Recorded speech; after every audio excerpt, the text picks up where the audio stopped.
Okay, guys, so wow. One thing you're going to learn from my channel, if you're even listening, I'm not somebody who's going to stick with my thick headed feelings and ideas on something. If I'm persuaded, I could be changed, I could see things differently. And let me tell you, Superman by James Gunn, I'm gonna admit it, I was wrong. I was wrong. I've watched it for the second time now. For the first time since it came out, all the way back in what, June? Watched it in my room, 4K, sat down, me and my mom watched it. I gotta say, I was wrong, okay? There's just a couple of criticisms that are still the same from my last video, all the way back when I started this channel. But I'm not ashamed to admit I was wrong. I really enjoyed it this second time. Now, this happened to me before. When I first watched Aquaman in 2018, I didn't like it at all. And then I watched it like maybe a year later again at home, and I found myself in love with it, and then I watched it so many times after that. I could see this being the same thing now. I love this movie. Let me get the criticisms out of the way first, and then I'll tell you why I liked it a second time. So the criticisms that still remain the same mostly for me, I don't like Lex Luthor in this. I didn't think the actor that they picked was a good Lex Luthor still. He was kind of annoying, but here's the thing with me. The script that they made for Lex actually was a good script. And his plot was a really good villain plot. But when he was talking, the actor, I know the actor, I forgot his name. I actually was hearing the voice of the Lex Luthor from the animated series.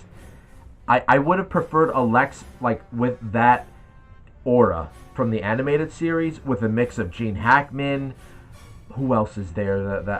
But this guy was too young of a Lex Luthor, and I didn't feel him as Lex Luthor. So that's criticism number one. That stays the same from my last video in the beginning of this channel. Criticism number two, Superman's costume design. Now, not the whole overall costume design. They got the colors right. The colors really pop on the TV. The colors look fantastic. It's Superman. But my criticism is, it's a very little stupid criticism, actually. I think his trunks are just a bit too big. The red trunks, the underwear that he wears, it looks a little too big. It's kind of corny. I think the way they designed it in the Supergirl Lois and Clark show on CW, they got rid of the trunks. It's actually a good design. I think I would prefer that. But if you were to keep the trunks on Superman, they should have made them a little less, I don't know. They're too big. They look too big on him. And I'm not really crazy about the patchwork on the suit and how like he's got like the black lines on the arms and everything. And the S on his chest is it's too angular. I don't know, it's too angular. But these are very little criticisms actually, because the color scheme is perfect. Oh, and the belt that he has on by his trunks, like I think you could have done without it actually. So if you made the trunks a little less and you got rid of the yellow belt, the belt looks a little too cosplay-y. It doesn't look that good. I don't like the belt that much. It doesn't do anything for me. And criticism number three, I didn't like the supporting characters. I didn't think Perry White was anything to talk about. Cat Grant totally ruined her character. She didn't do nothing. Jimmy Olsen, I don't like this Jimmy Olsen. I'm a bit spoiled with the CW Jimmy Olsen. He's got a lot more heart to his character. The actor put a lot more into Jimmy Olsen in CW. I don't like that this Jimmy is like a ladies' man, but he's a dick about it. So like Eve, the girl that helps him get Lex Luthor's information, he like acts like she's nothing, and she's like all on top of him, obsessed with him, and he doesn't realize until the end that she's hot. It's like, I actually don't like Jimmy. I think he's an asshole in here. I think he's a fucking asshole. So compared to the Jimmy on CW, who's like totally got a heart, he's a warrior, I love him. This Jimmy, sorry, go away. Go away. I didn't like this Jimmy at all. So yeah, like, because to me the supporting cast is just as important. Perry White should have stuck out more. They should have did a little more, like at least in Man of Steel, with Zack Snyder's movie, which I have issues with. At least they had Lawrence Fishburne play a great Perry White. In the Lois and Clark with Dean Cain, the Perry White in that was excellent as well.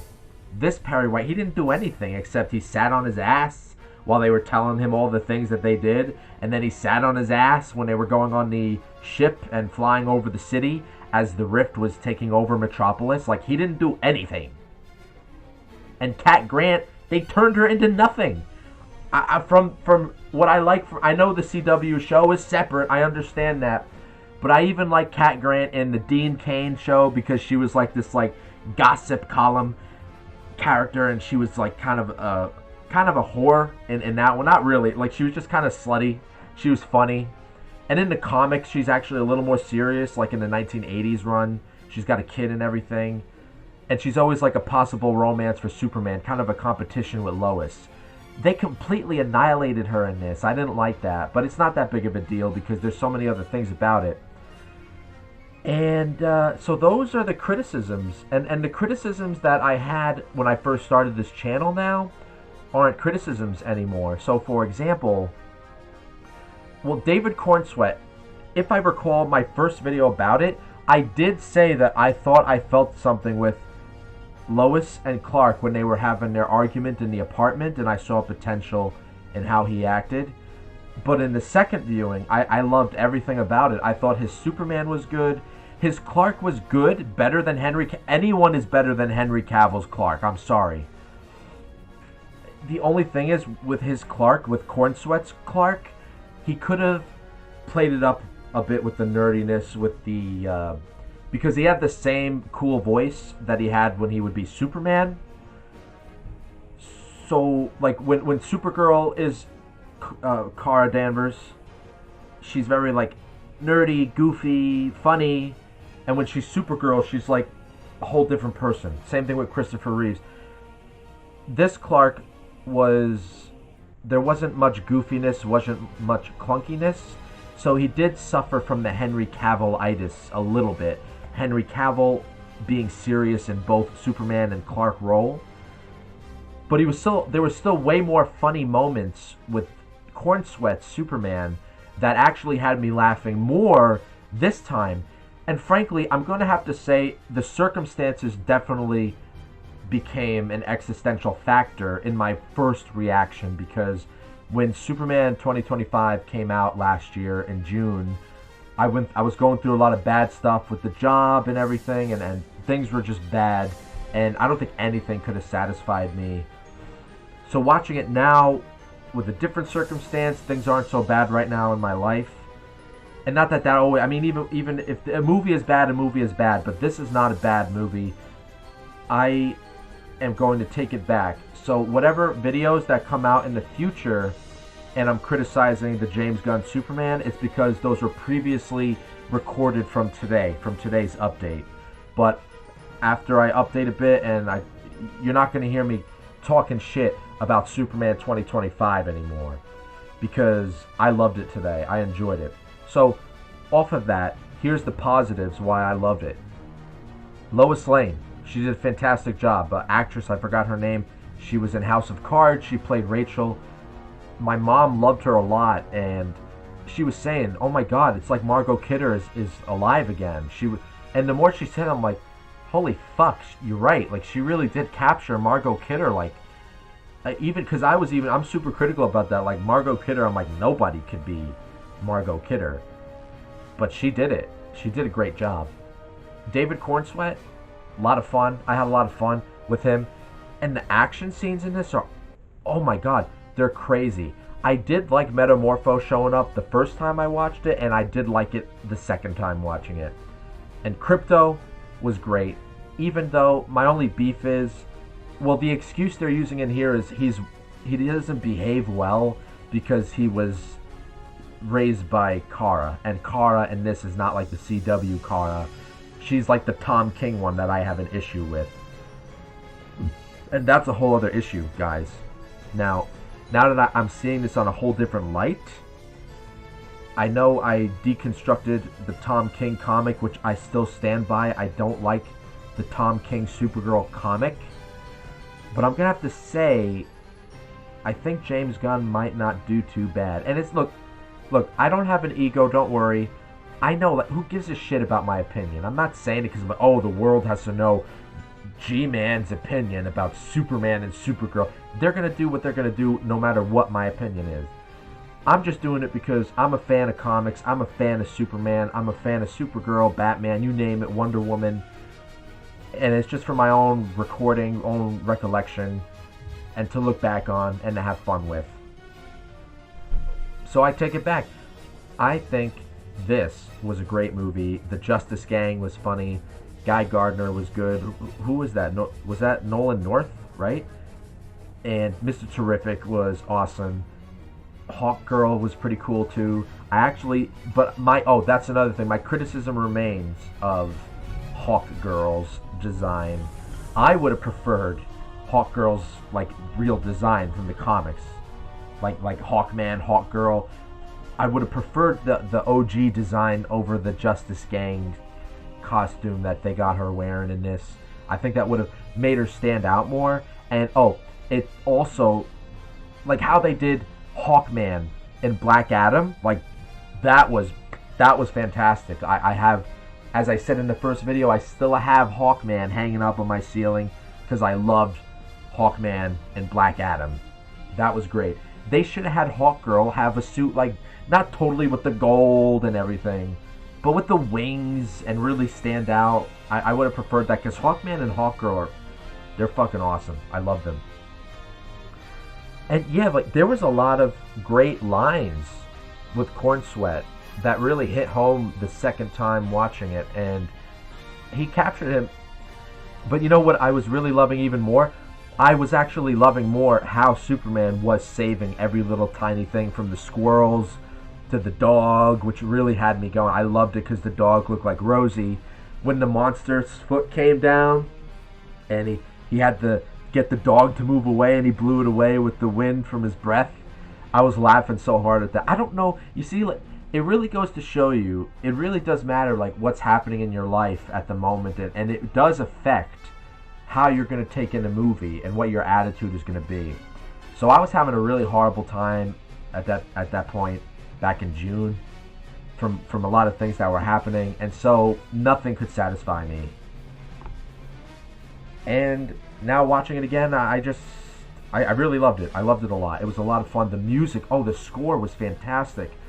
The action scenes were phenomenal. I was like rooting for Superman. Oh shit, Supes, you got to get out of this one. Like, holy hell, when he was fighting Ultraman or his clone, like, dude, the clone, he looked like Anakin Skywalker with steroids, bro.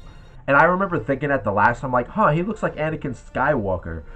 But, like, they were fucking going at it like crazy, and the punches were like, boom, boom, boom. I fucking, boom. It was fantastic.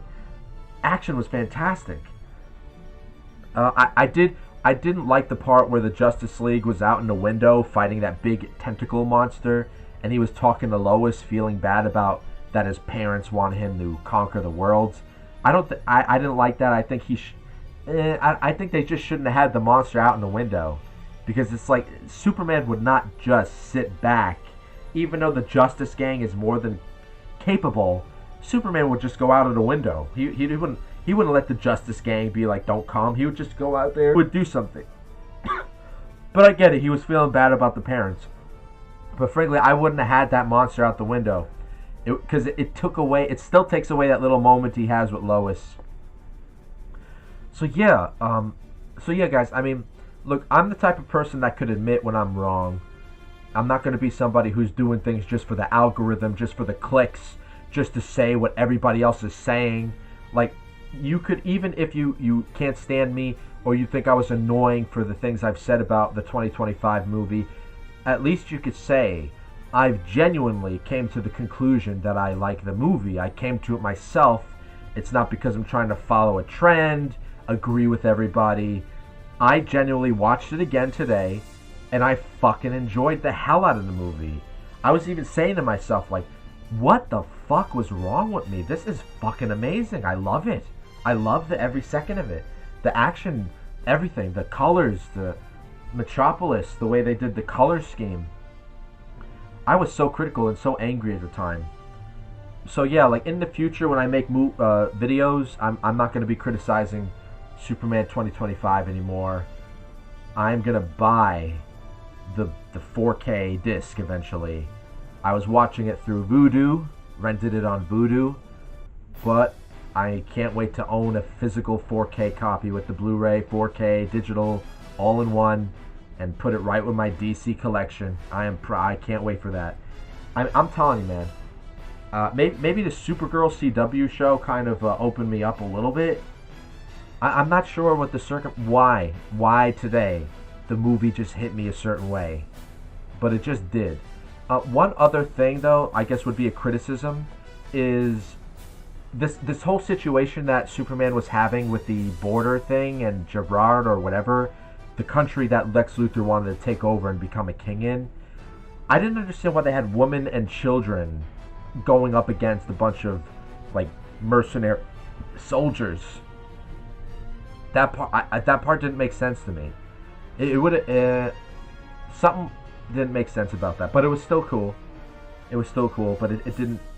It doesn't make sense. Like you never would see children and women being in the same place where there's going to be a battle, right? So, could you guys kind of fill me in on that if you want? Like, what the hell that was about? It's pretty obvious, though. Yeah, I know it was like some kind of a Israel and Palestine analogy, I suppose. So where do I stand with Superman? Well, it's Superman. When Lois was grilling him about intervening and doing what he was doing, and who does he represent? Did he talk to the politicians? Did he talk to the advisors? I was with Superman the last time, and I'm still agreeing with Superman this time. I'm with Superman.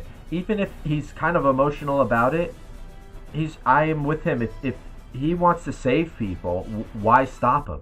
Why stop Superman from saving anybody? Like, that's all he's doing. That's all he wants to do is save lives, right? This isn't the Injustice Superman that wants to take over and become a fascist. The other thing with the movie is I think they spent a little too much time with how the media turns on him, how everybody turns on him, and what's Superman, but at least they didn't do the Henry Cavill bit again, because we get that whole idea. So you guys, look, I don't want to get too much more into it. I just want, on the record of my channel, I have changed my mind. Superman 2025 is great. It's solid. It's fantastic. I love it. With, my criticisms now, and I think it's a more reasonable stance, and this is just how I feel. So, I am not too worried about Supergirl, even with Tom King's shitty influence and his horrible comic book writing. I think James Gunn is going to have something pretty decent, so I can't wait to see that in the movies. Maybe I'm wrong, but I think Gunn is not going to make her a total unbearable bitch. I hope he kind of takes some cues from CW. He makes her a bit like how Superman was in this, a bit optimistic. And yeah, that's just my thoughts. Whatever, I hope you guys enjoyed. Like and subscribe.